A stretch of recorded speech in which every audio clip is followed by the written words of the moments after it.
Lindsay, welcome back to my channel and thank you so much for being here. Today is a very scary day because today is the very last book haul. Yes, that is right. I am going to do one last book haul on this channel, on YouTube in general, and then that'll be it. After today, I will no longer be doing haul videos. If I haul a book, I will go ahead and post it on Instagram, and you guys can stay updated on there with me. Let me just go into the reasons why I'm not doing a haul anymore instead of just trying to talk. I don't want to do hauls anymore, mainly because whenever I go out to purchase books, I typically only buy 1 or 2 books at a time, and that's it. And then like a week or so will go by and I'll purchase a few more. But 1 or 2 books is not really a haul video make. So what I had been doing is just making a pile until I have a good enough pile, and then I haul books for you guys.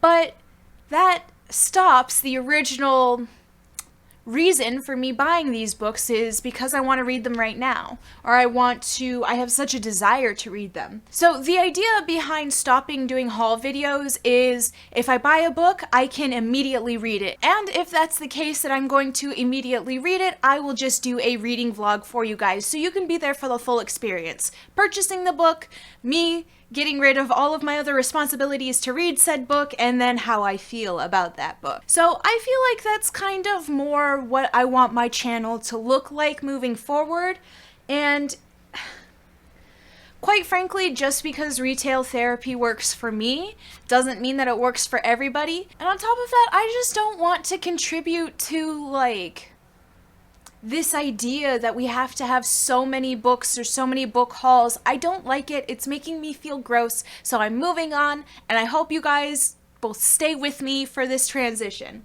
So we have quite a few bookish things to talk about. I have some graphic novels and comics I want to talk to you guys about. I have books that I bought recently, and then I have books that I bought kind of a long time ago. Because I do what I told you guys at the beginning, where I just buy them and then I forget about them and I put them in a pile, and then my desire to read them is like gone. I hate that. Let's start with, I think, the oldest book in this pile that I have recently bought is Outlander by Diana Gabaldon. So honestly, I haven't really seen this around BookTube very often. I watched one. Can you hear the wind? I'm sure you hear the wind. Okay, I watched a booktuber, what's her name? Emily Fox. I watched books with Emily Fox. I think she was doing like a review or a reading vlog or something about Outlander, and she was talking about it and how like much sex there was and how she didn't like it. It's fine for her, but as somebody who does like to read about that stuff in their fantasy, I thought that it would be good for me, you know?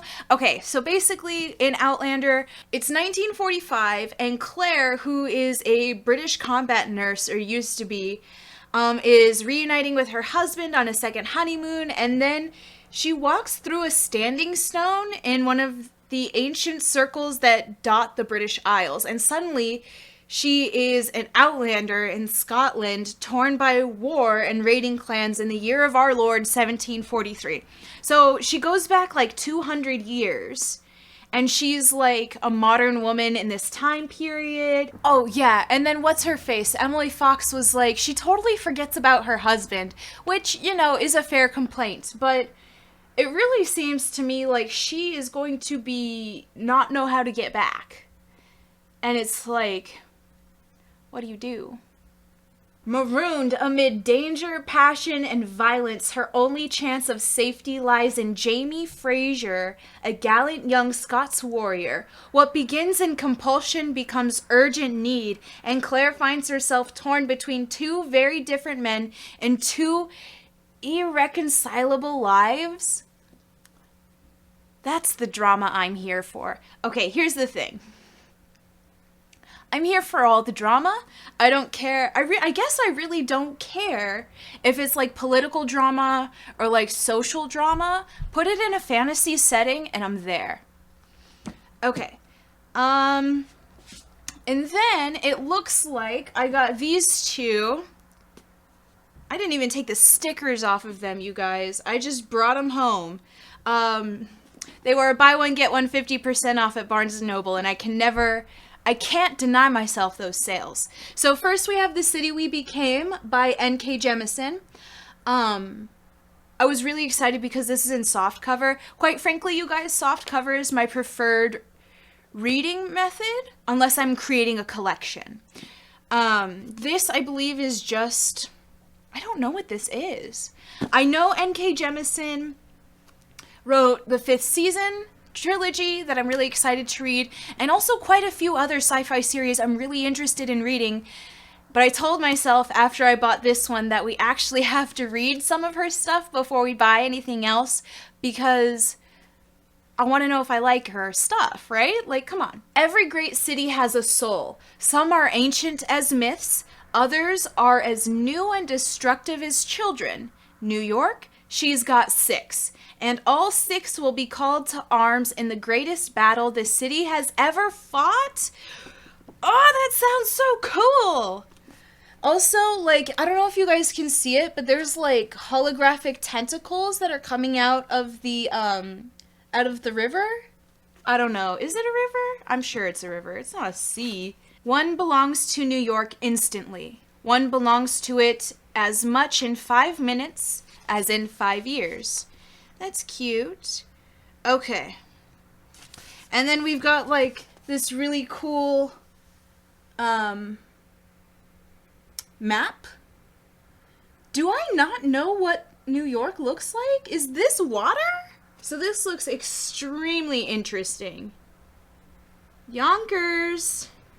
Alright, it is becoming increasingly clear to me that I do not know what the east side of the United States looks like. I am stupid. Geography is not my thing. It's fine. Anyways, I'm much more interested in reading this now that I've picked it up. You guys, this is what I'm talking about. So that's really all I know. So we've got 6 gods, 6 souls, myths, creepy, sci-fi, seems adults. That's it. That's all I know. Picked it up.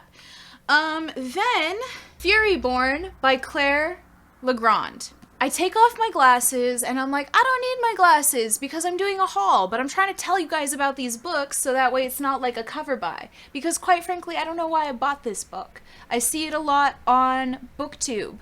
Not on BookTube, a lot on Instagram, a lot of book talk. We have 2 young women, centuries apart, hold the power to either save their world or doom it. Ooh, I like it. I love a story told in 2 different time period perspectives. That's awesome. We have a pair of prophesized queens, a queen of light and a queen of blood. To prove that Riel is the sun queen, she must endure 7 elemental magic trials, and if she fails, she will be executed unless the trials kill her first. And then 1,000 years later, the legend of Queen Riel is a fairy tale to Ileana. A bounty hunter for the Undying Empire, Ileana believes herself untouchable until her mother vanishes. To find her, Ileana joins a rebel captain and discovers that evil as the Empire's heart is more terrible than she ever imagined. So this seems interesting. You know, it's YA, and here's the thing. I always feel like I'm too old for YA. And then I read a YA, and I'm like, wow, that was amazing. I should read more YA. And then I'm like hesitant to buy YA. So this, in an adult setting, would have been much more appealing to me, I think. But I also think that because it would be appealing to me in an adult setting, I might like it in this YA version as well. Next, I have 2 romances. Act Your Age, Eve Brown by Talia Hibbert, because I read Dani Brown. No, I didn't read Dani Brown. It was Chloe Brown. I read Chloe Brown. I have Dani Brown. I want to read it. I haven't yet.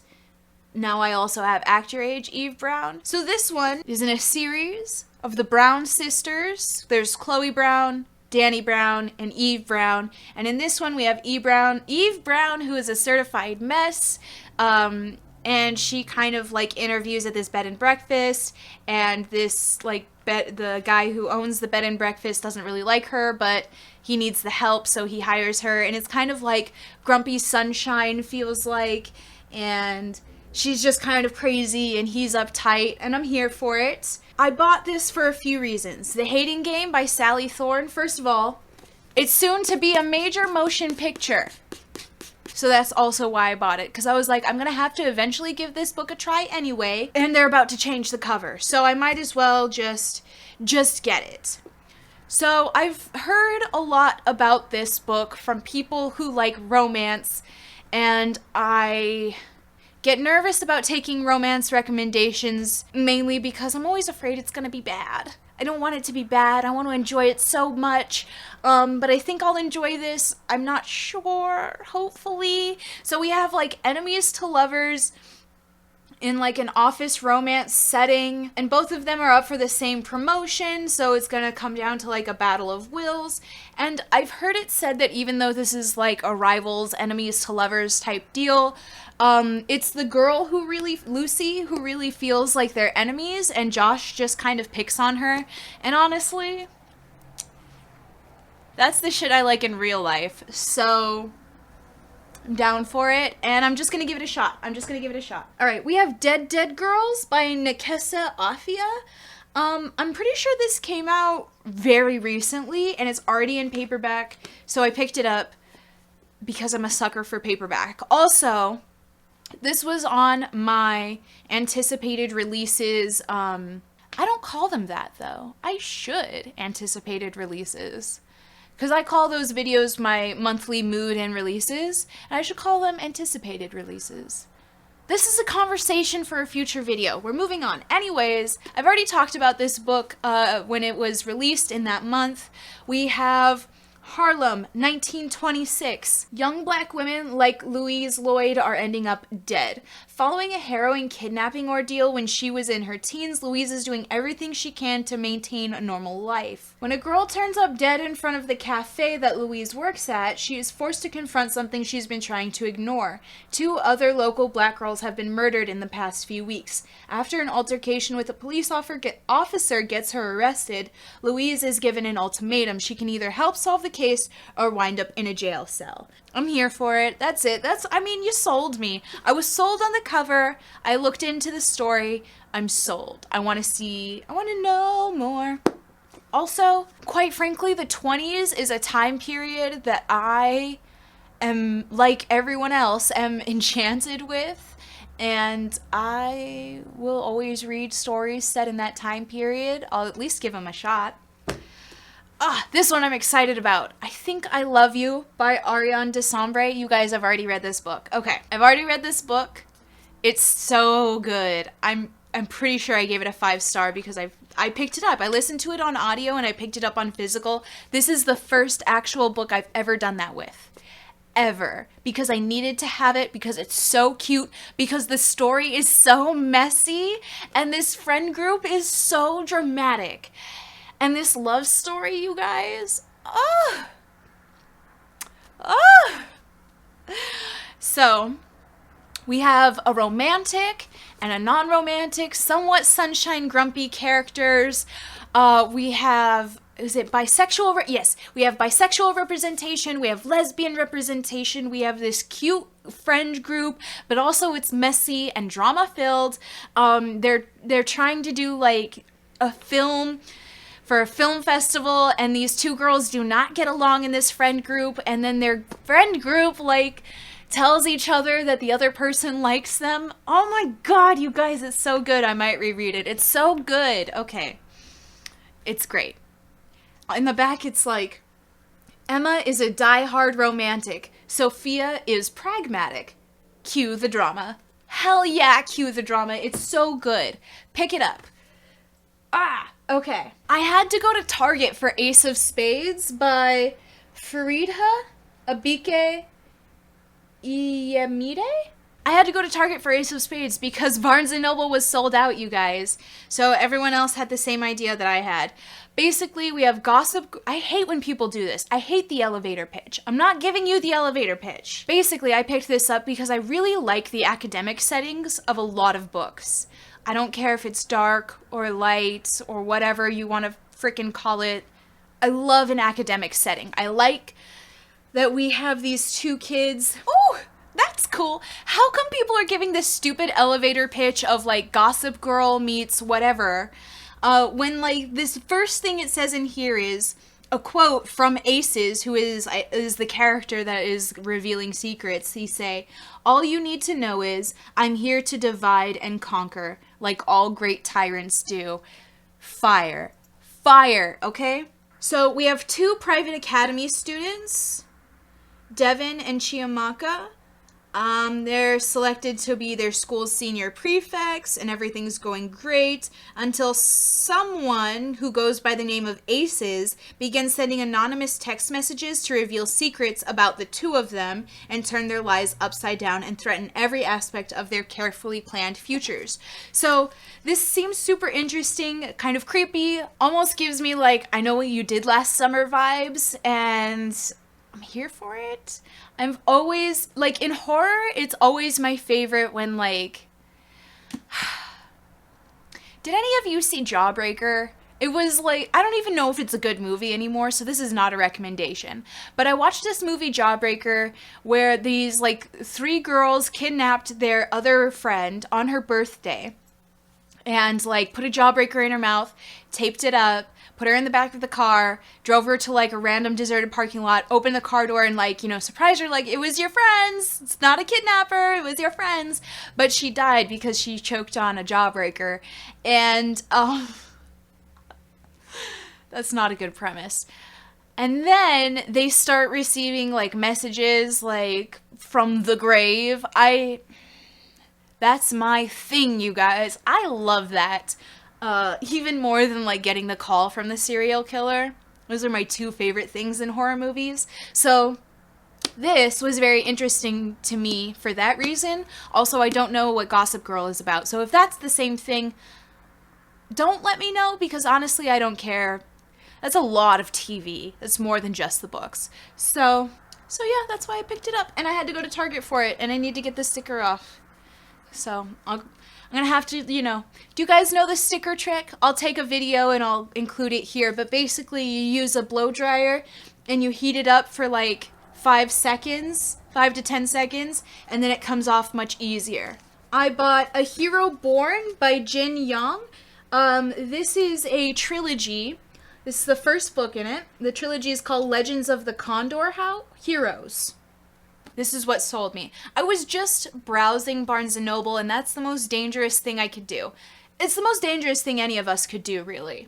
Because I'm just going to be sold. Like, sure, I'll pick it up. Why not? In a world where kung fu is magic, kingdoms vie for power, and the battle to become the ultimate kung fu master unfolds, an unlikely hero is born. So, like, I love that. I don't know if I've ever really watched, like, a magical kung fu, like, the way this is kind of promising, but I do enjoy kung fu movies. Like, I have so many weird tastes that, like, I don't explore to their extent because I'm not sure where to go, but all of the kung fu movies that I've watched I've really enjoyed. So I was really intrigued by this kung fu magic, and quite frankly, not only do I like the real kung fu movies, like the live action ones, but we all watched that animated Jackie Chan series, right? Where he was like doing kung fu to save magical artifacts, and they were like literal magic, and he had like his little like cousin Jade, and then like Uncle always said, "Ay-ya, Jackie!" You know? Okay, so that's what it reminded me of. I was like, kung fu movies and Jackie Chan the animated series. I'm here for it. So we have Go Jing, whose father is murdered, and his mother is fleeing to Genghis Khan For one day he must face his mortal enemy in battle in the Garden of the Drunken Immortals. Under the tutelage of Genghis Khan and the 7 heroes of the South, Go Jing hones his kung fu skills. Humble, loyal, and perhaps not always wise, Go Jing faces a destiny both great and terrible. I'm down. I'm really enjoying these stories that, like, are so deeply layered in other cultures. Like, what am I reading right now? Right now I'm reading the Daevabad trilogy, and it's like, I have no idea about any, like, Middle Eastern myths or, like, really the geography, like, their world, culture, anything. I have no idea. So it's just so nice to, like, read about something that's, like, different. It's what we've been asking for, right? Different things. Get off your soapbox, Mackenzie. Next, I picked up A Game of Fate by Scarlett St. Clair. So this is part of her A Touch of Darkness series. So in this series, what is this series even called? Hang on. A Hades and Persephone retelling. And there's books in Persephone's point of view. They're called the A Touch of books. So we have A Touch of Darkness, A Touch of Ruin, and A Touch of Malice. And then these ones are Hades' perspective, which is A Game of Fate, A Game of Retribution, and A Game of Gods. And then there will be a dual point of view, which is A Touch of Chaos. So this is the first book in Hades' perspective, and quite frankly, I don't know what the reading order should be. I think Scarlett St. Clair said that her preferred reading order for people to read them in is like book 1 of Persephone, book 2 of Hades, book 1 of Persephone, book 2 of Hades, and quite frankly, I'm there for it. So I got a hardcover of Persephone and a soft cover of Hades. I don't know why. Honestly, here's why. Because the A Touch of Darkness was only at Barnes & Noble in hardcover, and A Game of Fate was in hardcover and softback. So I'm just going to buy the softback because how fun would it be to have like Hades in softback and Persephone in hardcover? I think that would look good. So I was okay with that kind of collection. So it seems like they're in the real world. He has nightclubs. The fates have chosen his future wife and queen, Persephone, goddess of spring. Despite her attraction to the god, Persephone, an ambitious journalism student, is determined to expose Hades for his cruel and ruthless ways. It's cute. I'll take it. I mean, this is an 18+ novel, in case you weren't aware. This one, I had no intention of buying when I went to Barnes & Noble. Most of the time, I don't have intention of buying all of these books when I go. However, do you ever go to Barnes & Noble and they're like, oh, can I interest you in this book? Let me just sell you on it really quick. And she did. So this is called Sisters of Sword and Song by Rebecca Ross. And I really enjoy this cover. I really enjoy the back. All of it really reminds me of Greek. After 8 years, Evadne will finally be reunited with her older sister, Halcyon, who has been serving in the Queen's army, but Halcyon returns a day early. Eva immediately knows something is wrong. Halcyon is on the run after being charged with murder. Though her life is spared during trial, the punishment is heavy. 5 years hard labor, 5 years imprisonment, and 5 years serving the house she has wronged. To absolve her sister, Eva volunteers to serve the army commander's house in Halcyon's stead, in the hopes of uncovering the truth behind their alleged crime. But as the sisters begin their sentences, they quickly learn that there are fates much, much worse than death. Is this dual POV? Hell yeah, it is. So it seemed YA, it seemed cute. I'm not always in the mood for like a sibling story, but if it's going to be siblings, I'd prefer it to be sisters. So I'm here for it. Then I really wanted to get into some cozy mysteries because this was like, eventually we were now nearing the end of September when I bought this one. This is Death by Dumpling by Vivian Chen. This comes from recommendation at Mara from Books Like Whoa. We have this cozy mystery series, food inspired. It takes place in this tiny, at Lana Lee's restaurant, her family's restaurant, I believe, and this one is the first book in the series. It starts off with Welcome to Holy Noodle House, where the Chinese food is to die for. The restaurant's property manager, Mr. Feng, turns up dead after a delivery of shrimp dumplings, but everyone knows that Mr. Feng is allergic to fish. So who served him the dumplings? And you know, it seems interesting.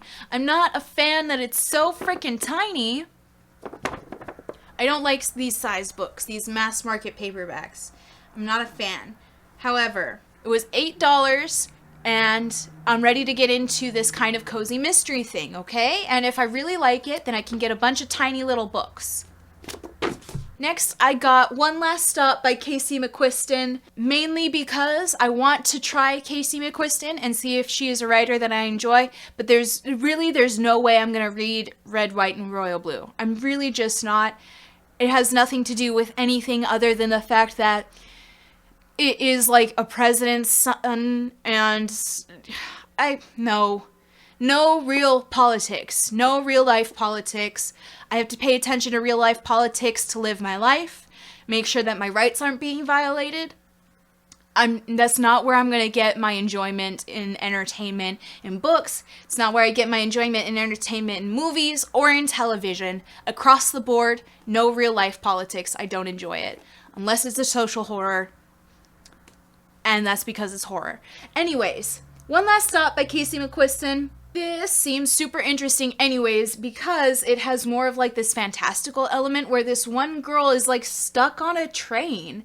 She's from the 70s. So it's August and Jane. August's subway crush becomes the best part of her day, but pretty soon she discovers there's one big problem. Jane doesn't just look like an old school punk rocker, she's literally displaced in time from the 1970s, and August is going to have to use everything she tried to leave in her own past to help Jane. Maybe it's time to start believing in some things after all. So yes. Really excited for this one. Because not only is it a romance, it's also like time fantasy? Time travel? I'm here for that. Harrow the Ninth by Tamsin Muir is finally in paperback. And there was only like 2 left, so I got one of them. I don't know anything about it because I haven't read the first one. And I do this thing where I like to acquire the first in a series and then not read it because I don't have the rest of the series. Knock it off, Mackenzie. Get some help. This entire shelf is dedicated to books like that. That's why I started the Daevabad trilogy, because I was like, no more. I'm going to read these. Speaking of the Daevabad trilogy, I picked up the Daevabad, the first one. I have the second one, but I needed the third one. And it finally came out in paperback also, so I grabbed it. So now I'm ready to finish that series. Also, October is National Hispanic Heritage Month. It is. So I got a few books. I am half Salvadorian on my father's side, and he did not teach me any of his culture or anything before he left.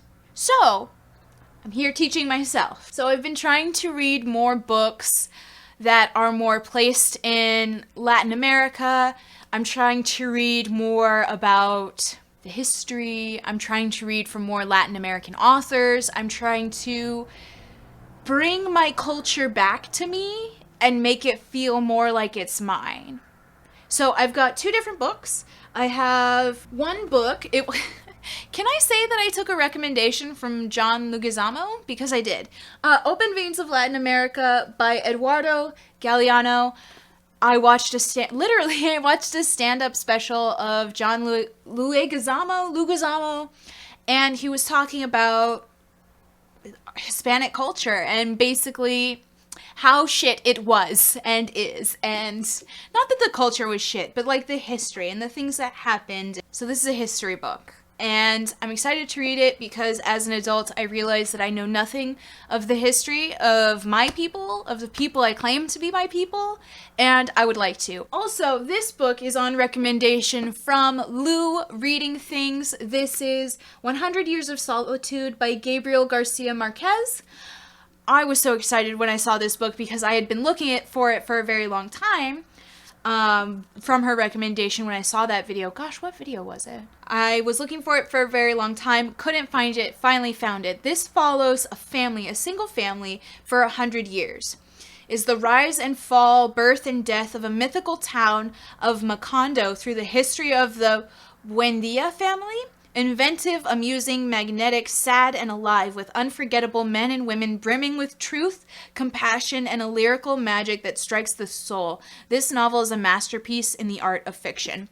So it really follows this family for 100 years, and I'm pretty sure there's some sort of curse that's happening. I'm really interested in reading it. Like I said, I'm trying to read more Latin American authors anyways, and I really feel like this is a good place to start. Not start, because I've been reading a lot of Silvia Moreno Garcia, but one author does not diversity make. Okay, the next couple of books I picked up very recently. I got I got Carmilla by Sheridan Le Fanu. This is the cult classic that inspired Dracula. So basically, we all thought Dracula was the first vampire story that was ever told. Nay. There was another one. Basically, it's kind of the same story, but with a female vampire. In an isolated castle deep in the Austrian forest, Laura leads a solitary life with only her ailing father for company, until one moonlit night a horse-drawn carriage crashes into view, carrying an unexpected guest, the beautiful Carmilla. So begins a feverish friendship between Laura and her mysterious, entrancing companion, but as Carmilla becomes increasingly strange and volatile, prone to eerie nocturnal wanderings, Laura finds herself tormented by nightmares and growing weaker by the day. Ooh, girl! That does sound like Dracula. A sapphic Dracula. Yes. Recently, I did a video where it was a reading vlog of Desperate Measures by Katie Robert. That is a 18+ retelling of Jasmine and Jafar. And I loved it. It was great. So I picked up more from Katie Robert. I will not be making excuses at this time. I will just be reveling in the fact that I have more Katie Robert to read. All right? All right. Aside from this one, I had to order these ones online. How come Barnes & Noble is so choosy with which smut they're gonna put on display? Like, we all know you're only doing it because it's popular on the internet, Barnes, okay? Wicked Villain Shorts. So, Desperate Measures is part of the Wicked Villains series. These are short stories. They're not stories. They're like 3 or 4 pages long. It's all smut. Short stories of the characters within the trilogy. Not even a trilogy. There's quite a few, right? Hang on. The Wicked Villains series is Desperate Measures, Learn My Lesson, A Worthy Opponent, The Beast, The Sea Witch, and Queen Takes Rose. Girl, those sound so hot. Okay. So this one is like short stories. It's like only a few. So the first 2 stories are Jasmine and Jafar. Oh my god, we have Tinkerbell. Is it Tinkerbell and Captain Hook? 3 stories for Tinkerbell and Captain Hook. 3 stories for Beauty and the Beast. Ariel and Ursula. 4 for Hades, Meg, and Hercules. 3 for Sleeping Beauty. Quite a few. Quite a few. They're only a couple pages long, each of them, because they're all just like one smut scene. And I'll take it. That's what I bought it for. All right. So those were the short stories. I did pick up Learn My Lesson, which is the Hades, Meg, and Hercules story. It's all of them. All 3. Yes. Yes. I also picked up Neon Gods by Katie Robert because she's starting a whole new series. You guys, I'm getting so confused because this one is Meg and Hades and Hercules. I keep thinking that this is a mythology that fits into this one, but it's not. This is the Disney Wicked Villains, and this is the actual Greek mythology one that she's doing. Okay. It's confusing me, but I'm living for it, okay? So this is the Neon Gods series by Katie Robert. It's not the whole series. This is just the first one. This is Persephone and Hades retelling. I'm loving it. We have an Olympus that is like a real city with an upper and like lower city. It kind of looks like a New York style kind of area. They seem to be real life. Persephone is a society darling. Her mother ambushes her with an engagement to Zeus, the dangerous power behind the glittering city's dark facade. Persephone flees to the forbidden Undercity and makes a devil's bargain with a man she once believed to be a myth, which is Hades. And I've heard that this is hot. So that was all the books that I wanted to haul. The next portion I'm going to do are comics and graphic novels. So if that doesn't interest you, I will see you in my next video. Bye! Alright. Comics. Graphic novel first. I got Soulstream by Seda Wolf from my local comic store. First of all, this girl, she came to my comic store. Do you understand? I live in the middle of nowhere. Thank God I live in California at all. It's the middle of nowhere. And she came to my comic shop. I have it signed. It says to me. I'm so happy. Okay. So basically, Soulstream kind of remind me a little bit of like She-Ra, where this girl goes to this magical land and she puts on this magical item and she becomes Soulstream. I'm here for it, okay, girlfriend? And the artwork is like, it's really cute. I really enjoy. Look, we even have like a Light Hope character. I'm so here for this. It's so cute. I love the artwork, okay? Then, when I went there, it was free comic day. So I got some free comics. I got Beast Boy Loves Raven. This is a preview for the comic, or it is... I don't know. It's like the first chapter or so of the graphic novel in this little comic. Also, was it free comic day? It was free comic day, but it was also Batman day. So they gave me a bunch of like Batman first editions to like try and get me into things. They're doing a Batman Fortnite crossover. I'm really not into it because Fortnite is such a sellout. But I have it. I'll probably give it a read and that'll be it. Batman Night Watch, which doesn't seem too interesting. Seems regular Batman. We've got Batgirl, we've got Robin. I'm not sure which iteration of Robin it is. But I do always enjoy these, like, even if I just read one of them, because it kind of feels like watching an episode of Batman the cartoons. And then I also got Batman the World. And I don't know what it's about. It looks horrifying. This is just an overview of the Batman world, it looks like. Talking about, like, how he became the Batman and his villains, and that'll be fun to give a read. Then I picked up this one, because it looks like this. Okay, this is Harley Quinn, the Eat, Bang, Kill Tour. This is is anyone aware that Harley Quinn had an animated TV show. It only ran for 2 seasons, and then this is where it's going.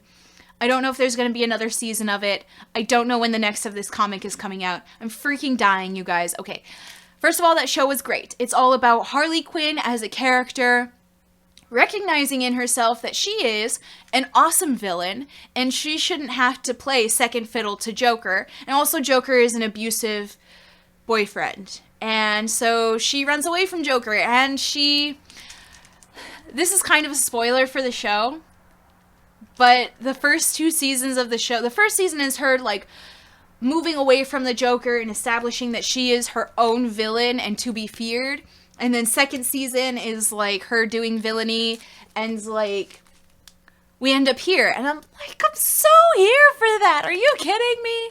The show is great. I can't wait to continue. I haven't picked it up yet because, like, this is the last I have of it, and I don't know when the next issue is coming out. So, I'm excited to read it. It's a very good show, and I really recommend it. In my last haul, I hauled the first of the new Harley Quinn comic series that they're doing. I only got the first one, and then I went back to my comic store recently, and they only had the third, fourth, and fifth one. So I have 3, 4, and 5, the volumes here. These are the covers I got. In case you didn't know, comics come with variant covers. So sometimes I get the traditional A variant, and sometimes I get a B variant because she's so cute. Look at her. But they didn't have the second one, so I had to order it on, I think, eBay. So that way I could actually finish this story. And then while I was there, because I didn't want to miss the opportunity, I got Infinite Frontier of Wonder Girl. I got 1, 2, and 3. I'm really liking the B variant covers a lot more. And quite frankly, I'm just here for different heroes. I'm trying to get more into comics, so I'm not doing hauls anymore, so you might not see any hauls, but I'm going to be doing more comic videos and talking about them because I'm really enjoying this generation of heroes and these comics that are coming out recently. I'm really impressed, you guys. So I'll be doing and reading much more of those, possibly doing more videos.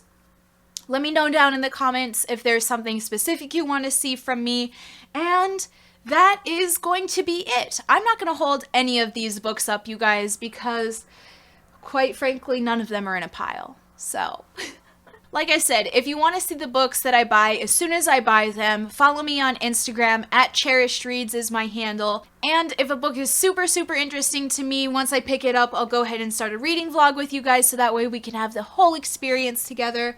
But I hope you can accept changes to my channel. I hope you enjoyed this video. I hope you have a good rest of your day, and I hope to see you in the next one. Bye!